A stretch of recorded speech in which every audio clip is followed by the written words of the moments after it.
রূপম প্রতাপ প্রিয় মেমোরিয়াল ট্রাস্টের সৌজন্যে রবিবার বরাক উপত্যকার কৃতি ছাত্রছাত্রীদের সংবর্ধনা অনুষ্ঠান রূপমের ব্যবস্থাপনায় সফলভাবে সম্পন্ন হয়েছে। এই অনুষ্ঠানে অঞ্চলের বিভিন্ন শিক্ষা প্রতিষ্ঠানের শীর্ষস্থানীয় ছাত্রছাত্রীদের সম্মানিত করা হয়েছে। ট্রাস্টের সভাপতি নিখিল পাল রূপম সংবর্ধনা অনুষ্ঠানে সভাপতিত্ব করেন। তিনি উদ্বোধনী ভাষণে বলেন, শিক্ষা ও প্রতিভার মাধ্যমে বরাক উপত্যকাকে আরও উন্নত করতে হবে। এই কৃতি ছাত্রছাত্রীরা আমাদের ভবিষ্যৎ। অনুষ্ঠানে মেধা অর্জনকারীদের মূল্যবান স্মৃতিচিহ্ন, শিল্পপত্র ও নগদ উপহার প্রদান করা হয়। স্থানীয় শিক্ষাবিদ ও অভিভাবকরা এই উদ্যোগে প্রশংসা করেছেন। তারা মনে করেন, এ ধরনের অনুষ্ঠান ছাত্রদের মধ্যে প্রতিযোগিতামূলক মনোভাব জাগায়। ট্রাস্টের সেক্রেটারি প্রতাপ প্রিয়র স্মৃতিতে প্রতিষ্ঠিত এই ট্রাস্ট নিয়মিত শিক্ষাক্ষেত্রে অবদান রাখছে।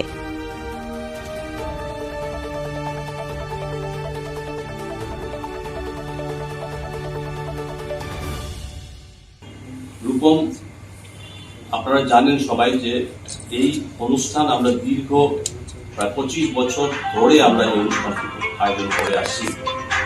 এছাড়া রূপম প্রতি বছরই আমরা দুস্থ মেধাবী ছাত্রছাত্রীদের তো আমরা সম্বর্ধনা জ্ঞাপন করে থাকি। সেই সঙ্গে রূপমের সদস্যরাও যারা পরিবারের সদস্যরা যারা ভালো রেজাল্ট করে তাদেরকে আমরা এই অনুষ্ঠানে সম্মাননা জ্ঞাপন করে আসছি। আমরা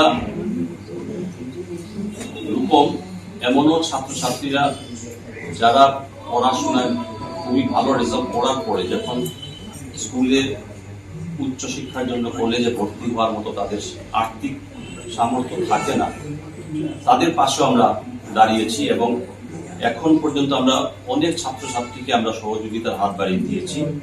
তারা কিন্তু বর্তমানে প্রতিষ্ঠিত। একটা সময় ছিল যারা তাদের আর্থিক সামর্থ্য ছিল না বলে তারা কলেজে ভর্তি হওয়ার মতো ক্ষমতা না থাকায় তাদের পাশে আমরা দাঁড়িয়েছিলাম।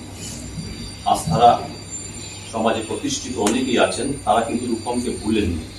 যদি সাংস্কৃতিক চেতনা না থাকে না, তাহলে মানুষ কোনো সময় হওয়া সম্ভব হয়। আর রূপম এর জন্য রূপমের সংস্থাকে আমি প্রণাম নিবেদন করব, কারণ সাংস্কৃতিক চেতনাটা আমাদের মধ্যে জাগিয়ে রাখার যে চেষ্টা করেছে রূপম, সত্যিকারের ধন্যবাদের পাত্র। আমরা ডাক্তার, ইঞ্জিনিয়ার, একটু আগে বলেছেন আইপিএস অফিসার হয়ে গেছে, ইউপিএসসি পাস করেছে, কিন্তু মানুষ হতে পারেনি। এখন মানুষ হতে হলে ওই সাংস্কৃতিক চেতনাটা থাকতে লাগবে। আমাদের জ্ঞান থাকলেও কিন্তু যদি চরিত্র না থাকে, তাহলে সেই জ্ঞানে করোনার সময় আমরা দেখেছিলাম রাজস্থানের এক ডক্টর, উনি যখন বলছিলেন তখন দেখলাম নিজের মাকে, বৃদ্ধা একজন মাকে 4 তলা বিল্ডিং এর উপরে নিয়ে শিক্ষিত ডক্টর হয়ে গেছে, পাস করেছে, কিন্তু নিজের মাকে উপর থেকে ধাক্কা দিয়ে ফেলে দিয়েছে। এই ধরনের শিক্ষাকে আরেকবার শুভকামনা জানাই। খুব ভালো তোমরা ফল করেছো। আমরা আমাদের বরাক উপত্যকার ফলাফলের জন্য যে ধরনের আশা আমরা করেছি, হয়তো সেটা আমরা সেরকম পাইনি। অনেকটা কারণ আছে। আর আগামীতে কি করতে হবে খুব সুন্দরভাবে বলেছেন। অনেক কঠিন সিঁড়ি চড়া বাকি রয়েছে, কিন্তু আগামীতে যে চেঞ্জ গুলো চলছে আমাদের সামনে, একটা ট্রান্সফরমেশন